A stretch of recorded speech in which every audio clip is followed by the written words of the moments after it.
నీకే ఆరాధన యేసు నీకే ఆరాధన యేసు నీకే నీ చిత్తమునే చేసేదా నీ మాటలోనే నడిచెదా నీ వాక్యములోనే నిలిచెదా నిన్ను వెంబడించెదా నీ చిత్తమునే చేసేదా నీ బాటలో నడిచెదా నీ వాక్యములోనే నిలిచెదా నిన్ను వెంబడించెదా ఆరాధన యేసు నీకే ఆరాధన యేసు నీకే ఆరాధన యేసు నీకే ఆరాధన యేసు నీకే ఓ ఆరాధన యేసు నీకే ఆరాధన యేసు నీకే అవునేసయ్యా ఆరాధన యేసు నీకే యేసయ్యా ఆరాధన యేసు నీకే గాలి నీరు అగ్నియు నీ అద్భుత మాటకు లోబడుచూనే ఉన్నవి అన్ని వేళలా గాలి నీరు అగ్నియు నీ అద్భుత మాటకు లోబడుచూనే ఉన్నవి అన్ని వేళలా ఆరాధన యేసు నీకే ఆరాధన యేసు నీకే ఆరాధన యేసు నీకే యేసయ్యా ఆరాధన యేసు నీకే నీటిపై నడచిన నీ అద్భుత పాదముల్ చూచుచూనే నడచెదా అన్ని వేళలా నీటిపై నడచిన నీ అద్భుత పాదముల్ చూచుచూనే నడచెదా అన్ని వేళలా ఆరాధన యేసు నీకే ఆరాధన యేసు నీకే ఆరాధన యేసు నీకే యేసయ్యా ఆరాధన యేసు నీకే ఓ ఆరాధన యేసు నీకే యేసయ్యా ఆరాధన యేసు నీకే ఓ ఆరాధన యేసు నీకే ఆరాధన యేసు నీకే నీ చిత్తమునే చేసేదా నీ బాటలో నడిచెదా నీ వాక్యములోనే నిలిచెదా నిన్ను వెంబడించెదా నీ చిత్తమునే చేసేదా నీ బాటలో నడిచెదా నీ మార్గములోనే నిలిచెదా నిన్ను వెంబడించెదా ఆరాధన యేసు నీకే ఆరాధన యేసు నీకే ఆరాధన యేసు నీకే ఆరాధన యేసు నీకే ఆరాధన యేసు నీకే ఆరాధన యేసు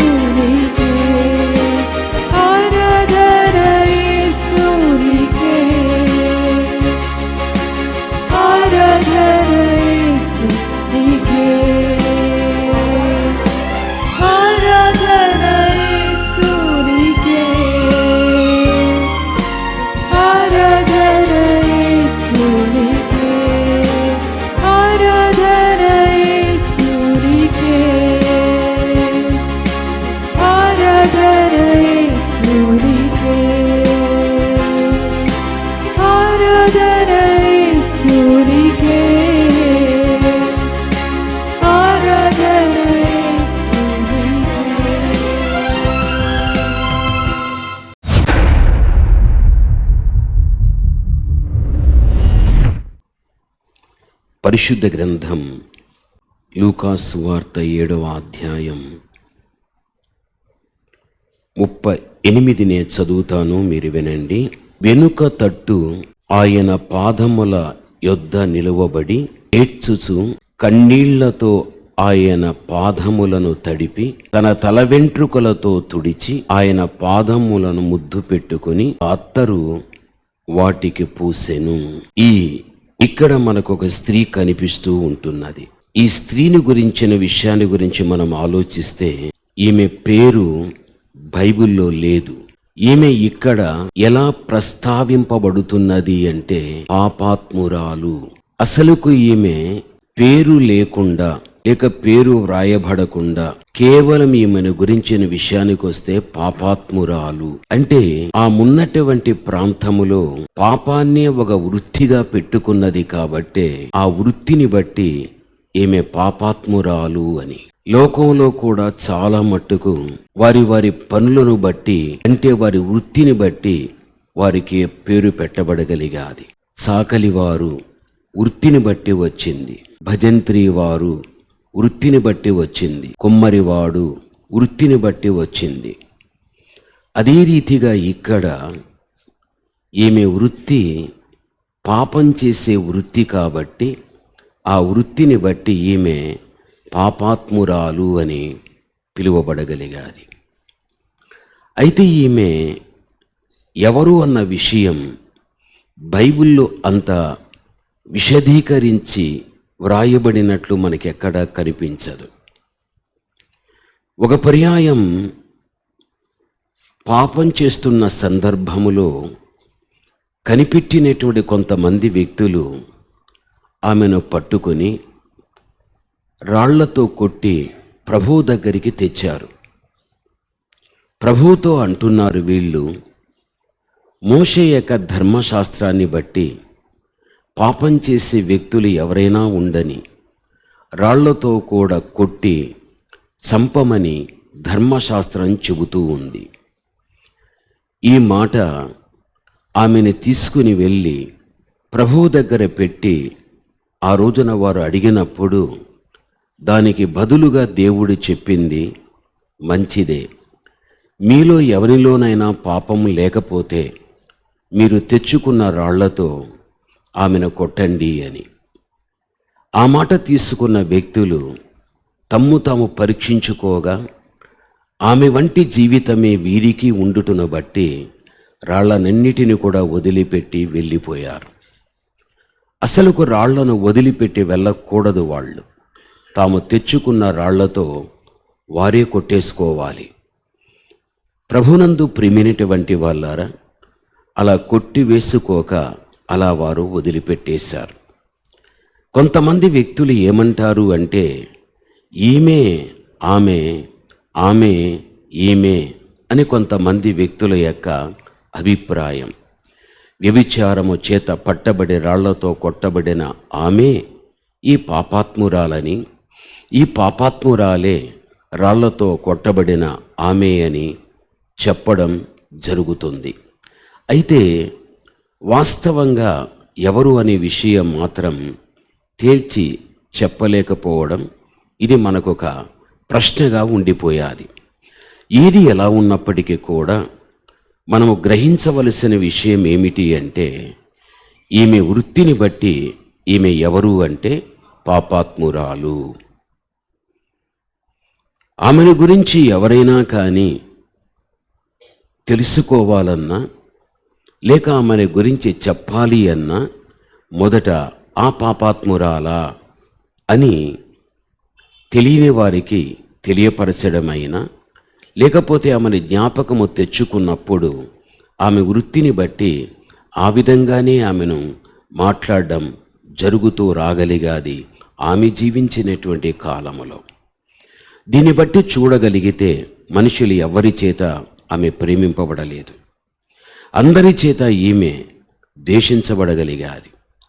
అయితే ఆమె ఎవరి చేత ప్రేమింపబడగలిగాది అంటే ఆమె కేవలం ఆమెను ఎవరైతే గాన ఇష్టపడి ఎవరైతే గాన ఆమె యొక్క జీవితంలో ఆమె వంటి పాపాన్ని కలిగి ఉంటున్నారో వాళ్ళ మాత్రమే ఆమెను ప్రేమించారు, ఆమెను ఇష్టపడుతూ రాగలిగారు.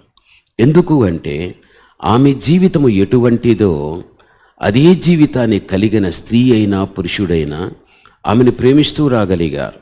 ఆమె వంటి జీవితము లేని మనుషులు తన చుట్టూ ఎంతమంది ఉండినా వారందరి చేత ఈమెమయ్యాది అంటే తిరస్కరించబడగలిగాది, ఈమె ద్వేషించబడగలిగాది.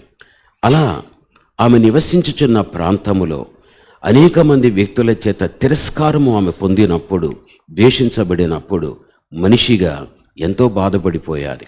నిజమే, నా జీవితంలో నేను తప్పు చేసిందే వాస్తవమే. నా తప్పుని ఎవరూ క్షమించలేకపోయారు. నా తప్పును క్షమించలేక, నన్ను ప్రేమించక, నా చెంతకు ఎవరూ రాక, నన్ను ఎవరూ పిలవక ఇలాగ నేను ఒంటరిదానని అయిపోయానని మానసికంగా కూడా చాలా కృంగిపోయాది, చాలా నలిగిపోగలిగారు. అటువంటి పరిస్థితులలో నన్ను ప్రేమించేవారు ఎవరైనా ఉన్నారా? నా వెనకటి జీవితంలో నేను చేసిన పొరపాట్లను క్షమించేటువంటి వ్యక్తులు ఎవరైనా ఉంటున్నారా అని ఆమె ఈ ఆలోచనలో పడిపోయాది. ఈ విధంగా ఆమె ఆలోచనలో పడుతూ తనను ప్రేమించేటువంటి వ్యక్తుల కోసం వెదకడం ఆమె ప్రారంభించగలిగాది. ఆమె ప్రయత్నాలలో ఆమెకు జ్ఞాపకానికి వచ్చినది యేసుక్రీస్తు ప్రభువు రాగలిగాడు. అంతవరకు ఎంతోమంది తన సాటి వ్యక్తులు జ్ఞాపకం వచ్చినా వారి దగ్గర ప్రేమ లేకుండా వారి దగ్గర తిరస్కారమే కనిపించగలిగాదని, తను ప్రేమించే వ్యక్తులు కావాలి అని ఆమె ప్రయత్నములు చేయుచున్న సందర్భములో ఆమెకు యేసుక్రీస్తు ప్రభువు ప్రత్యక్షం కాగలిగాడు. ఇక్కడ బైబిలు గ్రంథములో ఒక పరిసయ్యుడు, వాని పేరు సీమోను, ఒక పర్యాయం యేసుక్రీస్తు ప్రభువుని తన ఇంటికి భోజనానికి యేసు ప్రభుని ఆహ్వానించగలిగాడు. ఆహ్వానించిన తర్వాత క్రీస్తు ప్రభుల వారు ఆ గృహానికి వెళ్ళగలిగాడు. వెళ్ళిన తర్వాత ఆ గృహములో యేసుక్రీస్తు ప్రభు ఉన్నాడని ఈ పాపాత్మరాలకు తెలిసిన తర్వాత ఆమె వెంటనే ఎవరి ప్రమేయము తీసుకొనకుండా ఆ సీమోను యొక్క ఇంటిలోనికి వెళ్ళి యేసుక్రీస్తు ప్రభు యొక్క వెనుక నిలబడి ఉండడం బైబిల్ చెబుతూ ఉంది. వెంటనే ఆమెలో కలిగిన పశ్చాత్తాపం, ఆమెలో కలిగిన మార్పు, అసలుకు అది ఎలా ఉంది అంటే ఆమెలో వచ్చేటువంటి ఆ దుఃఖం ఉప్పొంగిపోతూ ఉంది, అసలుకు అదుపులో పెట్టుకోలేకపోతూ ఉంటున్నది. వెంటనే ప్రభువు పాదాల దగ్గర పడిపోయాది. పడిపోయినటువంటి ఈమె ఎక్కెక్కి ఏడుస్తూ ఉంది. ఆమె ఏడుస్తున్నప్పుడు ఆ కన్నీళ్ళంతా కూడా తన చెంపల మీదగా కారి నేల మీద పడి అది ఒలికిపోవలసింది బదులు ఒక్క బొట్టు కూడా ఆమె తన కళ్ళలో నుండి పడే కన్నీటిని నేల మీద పడనివ్వకుండా కళ్ళలో ఉన్నటువంటి నీరు పడేటప్పుడు ఆ నీరంతా కూడా ఏ క్రీస్తు పాదాలను ఆశ్రయించగలిగితేనో ఆ పాదాల మీదే ఆ కన్నీళ్ళు పడాలని తన కన్నీళ్ళ చేత పాదాలను తడిపేశాది. పాదాల్ని తడిపేశాది. తడపడమే కాకుండా ఆమె శిరస్సులో అమర్చబడి పెరిగి ఉన్న తన వెంట్రుకల చేత తన కన్నీరు పాదాల మీద పడినప్పుడు వెంట్రుకలతో తుడిచేస్తూ ఉంది.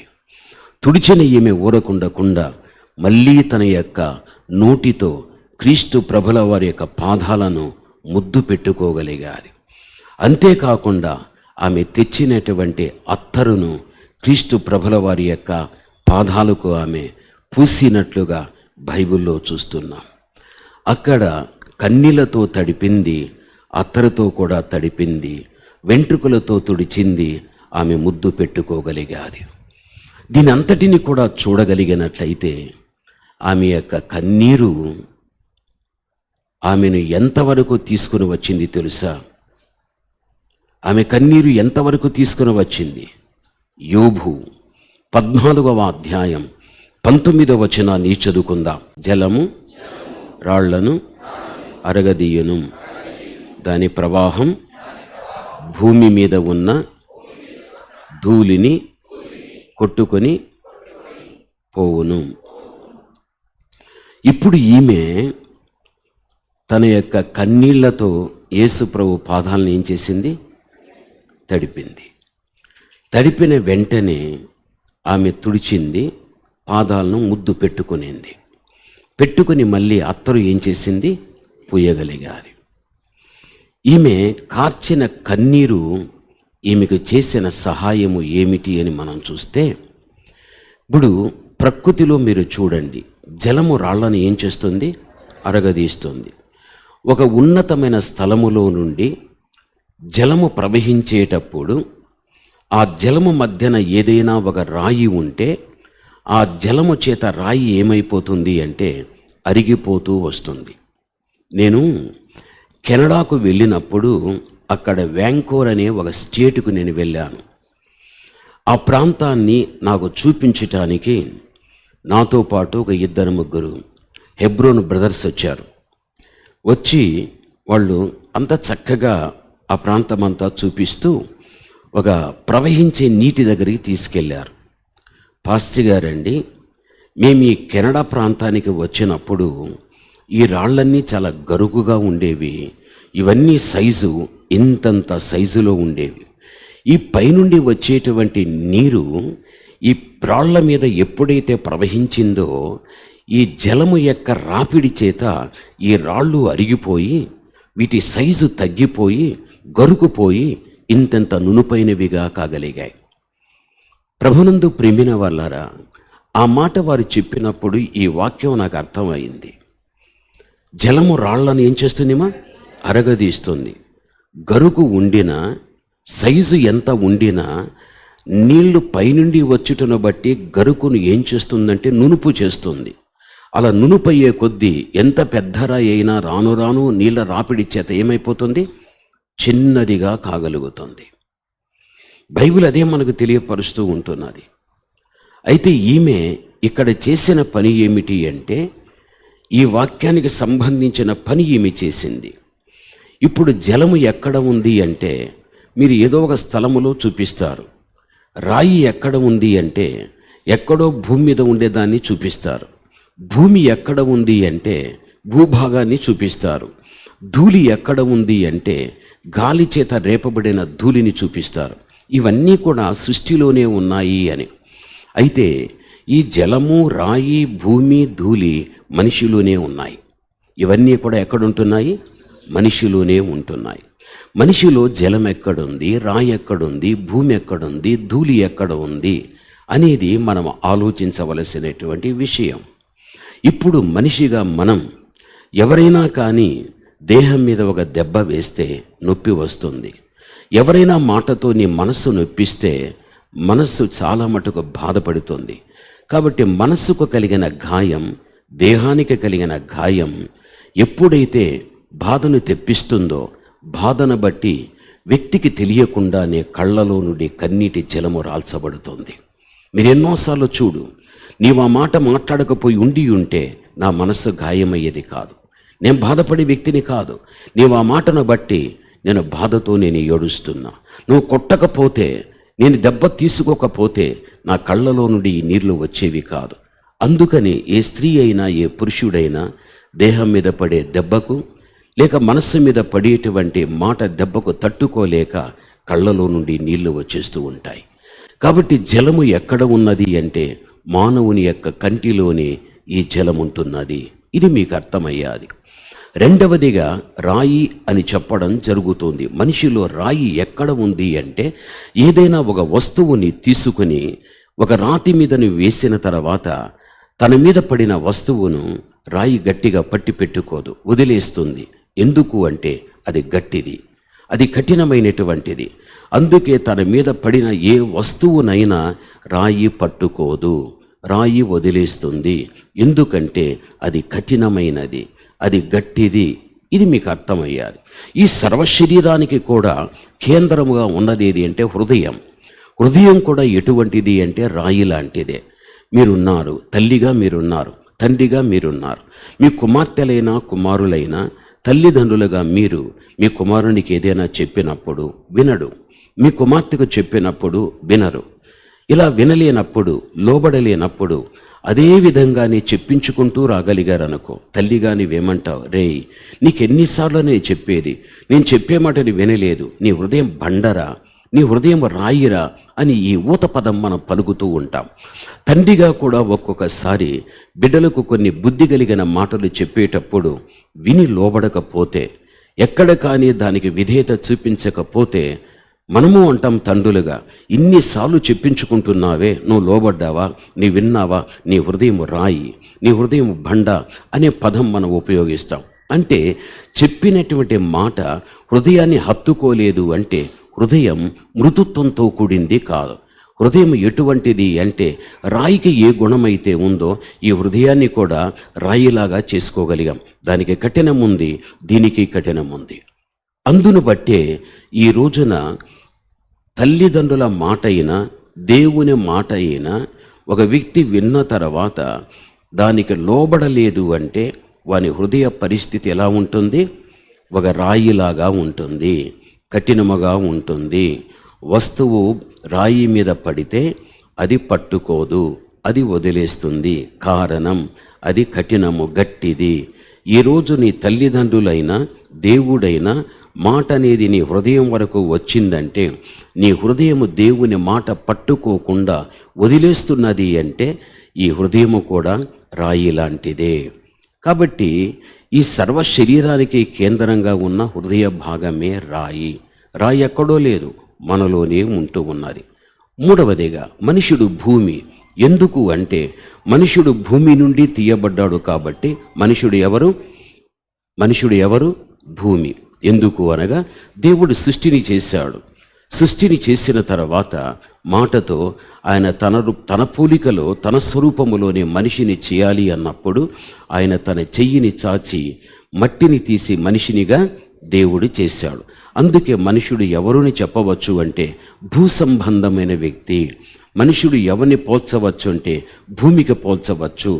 ప్రాణాత్మ ఈ శరీరాన్ని విడిచిన తర్వాత ఏ భూమికి ఈ శరీరము సంబంధించిందో ఈ శరీరం మళ్ళీ ఎక్కడికి వెళ్ళిపోతుంది? భూమిలోనికే ఇది వెళ్ళిపోతుంది, మట్టిలోకి వెళ్ళిపోతుంది. అందుకే ఈ దేహాన్ని మనం ఏమనవచ్చు అంటే దీన్ని భూమి అని మనం అనవచ్చు. తర్వాత ధూళి అంటాడు. ఒక గాలి అనేది ఎక్కడైతే లేపబడదు, గాలి వీస్తుందో గాలి చేత ధూళి ఏమవుతుంది?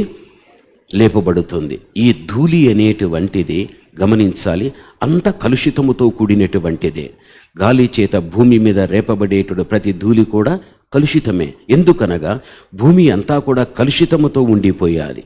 గాలి శక్తివంతంగా ఎప్పుడైతే రావడం జరుగుతుందో కలుషితమైనటువంటి ఆ ధూళంతా కూడా అది గాలి చేత రేపబడిపోతుంది. అదే రీతిగా కలుషితమైనటువంటి ధూళి ఏది అంటే మానవుని శరీర ఆత్మలకు అంటుకున్నటువంటి కలుషితముతో కూడినటువంటి మాలిన్యముతో కూడినటువంటి పాపముతో కూడినటువంటి ఆ యొక్క చెడే ధూళికి మనం పోల్చవచ్చు. ప్రభునందు ప్రియమైనటువంటి వాళ్ళ గాలి చేత రేపబడిన ధూళి ఎంత కలుషితమో అదే రీతిగా మనుషుడు పూర్తిగా కలుషితముతో నింపబడిపోయాడు, మలినముతో కూడా నింపబడిపోయాడు. కాబట్టి కన్నీళ్ళు కళ్ళలో ఉన్నాయి, రాయి హృదయమే, భూమి దేహమే, ధూళి శరీరములో మనిషిలో ఉన్న పాపమే. ఇవన్నీ కూడా మనిషిలోనే ఉంటున్నాయి. ఇంతవరకు నీకు అర్థం కాగలిగాది. అయితే ఈ పాపాత్మురాలు అన్నటువంటి ఆమె జీవించిన కాలములో ఒకవేళ తన తల్లి తండ్రి ఉండవచ్చు, లేక తన ముందు వెనుక పుట్టిన వ్యక్తులు కూడా ఉండి ఉండవచ్చు, లేక తన బంధువర్గం కూడా ఉండవచ్చు, లేకపోతే తనకు స్నేహితులు కూడా ఉండవచ్చు. ఆమె చేసేటువంటి పనులు మంచివి కాదని స్నేహితులు హెచ్చరించి ఉండొచ్చు, తల్లిదండ్రులు చెప్పి ఉండవచ్చు, తనతో పుట్టిన ముందు వెనుక పుట్టిన వ్యక్తులు ఉండి ఉండొచ్చు, వాళ్ళు కూడా చెప్పి ఉండొచ్చు. లేక తన యొక్క మంచితనాన్ని కోరేవారు ఎవరైతే ఉంటున్నారో, అమ్మా ఈ యొక్క వృత్తి నీకు మంచిది కాదు, ఈ తప్పు నీవు చేయవద్దు అని కూడా అనేకుల చేత హెచ్చరిక పొంది ఉండవచ్చు. అయినా ఎంతమంది వ్యక్తుల చేత హెచ్చరిక పొందినప్పటికీ కూడా ఆమె విలనేనటువంటి పరిస్థితులలో ఆమె ఉండగలిగాదంటే ఆమె హృదయం ఎలాంటిది? బండ రాయి లాంటిది, బండ లాంటిది, రాయి లాంటిది. ఈ బండలాంటి రాయి లాంటి హృదయాన్ని ప్రభువు పాదాల దగ్గరికి తీసుకువెళ్ళిపోయి అప్పుడు ఆమె కళ్ళలో నుండి ఏది కార్చింది? ఈ కన్నీరు కార్చుటను బట్టి జరిగిన అద్భుతం ఏమిటి అంటే, ప్రకృతికి సంబంధించినటువంటిది చూడండి. ఉన్నతమైన స్థలము నుండి జలము ప్రవహించేటప్పుడు జలరాపిడి చేత రాయి ఏమైపోతుంది? అరిగిపోతుంది. తన మేలు కోరి ఎవరైతే గాన చెప్పడము జరిగిందో వారు చెప్పినప్పటికీ కూడా ఆమె వినలేకుండా అదే వృత్తిలో ఉన్నది అంటే ఆమె హృదయం రాయి లాంటిది. ఈ రాయి లాంటి హృదయం అరిగిపోవటానికి ఆమె కళ్ళలో నుండి ఏం కార్చింది? కన్నీరు కార్చగలిగాది. ఆమె కన్నీటి జలమే రాయి లాంటి తన హృదయాన్ని అరగదీసేసింది. ఇది అరిగిపోయిన తర్వాత ఇది ఒక మాంసపు గుండెలాగా, ఇది మృదుత్వంగా కాగలిగాది. మీరు మాంసము దుకాణములో తీసుకున్న తర్వాత దాని మీద ఏదైనా కానీ ధూళి పడగలిగితే నువ్వు అలా చేయి పెట్టి తీస్తే వెంటనే రాదు, నువ్వు గిల్లినా కూడా ఒక్కోసారి రాదు. ఒక మెత్తదనములో ఏదైనా కానీ పడగలిగినట్లయితే ఆ మెత్తదనము దాన్ని గట్టిగా పట్టి పెట్టుకుంటుంది. నువ్వు ఎంతగానో దాన్ని పెరిగినప్పటికీ రానే రాదు అన్నమాట. నువ్వెంతో ప్రయాస పడితేనేది బయట రావడం జరుగుతుంది. ప్రతి మనిషి యొక్క హృదయము ఒక మృదుత్వంలోనికి రావాలి అంటే, ఒక మెత్తదనములోనికి రావాలి అంటే ముందుగా రాయి లాంటి హృదయం అరిగిపోవాలి. అది అరిగిపోవాలి అంటే నీ కన్నీటి జలము రాచాలి. ప్రకృతికి సంబంధించిన జలమే రాళ్లను అరగదీసేటప్పుడు నీ జీవితంలో నువ్వు దేవునికి లేక నీ కుటుంబానికి లోబడకుండా ఎంతగా నీ హృదయాన్ని రాయి చేసుకున్నావో అది అరిగిపోవాలి అంటే నీ కన్నీటి జలము రాల్చే కొద్దీ ఈ యొక్క రాయి అరిగిపోతూ వస్తుంది. ఇది చివరికి మెత్తనిదవుతుంది, మాంసము మృదుత్వంలాగా ఇది అయిపోతుంది. అప్పుడు నీ తల్లి చెప్పినా, తండ్రి చెప్పినా, దేవుడు చెప్పినా, నీ బాగోగొనుకున్న వ్యక్తులు చెప్పిన ప్రతి మాట నీ హృదయాన్ని ఏం చేస్తుంది? హత్తుకోగలుగుతుంది. ఏమీ అంతే. ప్రభు పాదాల దగ్గరికి వెళ్ళి ఆమె కన్నీరు కార్చుచుంటున్నది అంటే ఆ కన్నీటి యొక్క ప్రభావం, ఆమె విడిచిన కన్నీటికున్న శక్తి ఏమిటి అంటే, అంతవరకు కూడా ఎంతగా హృదయాన్ని రాయి చేసుకున్నదో తన కన్నీటి జలము ద్వారా రాయి లాంటి హృదయాన్ని ఏం చేసిందంటే అరగదీసేసారి. ఎప్పుడు అరిగిపోయిందో మెత్తదనమైపోయాది. ఎప్పుడు మెత్తదనమైపోయాదో అప్పుడు ఈమె దేవుని చేత ఏమయ్యాది అంటే విస్తారముగా ఏమయ్యాది? ప్రేమింపబడ్డది.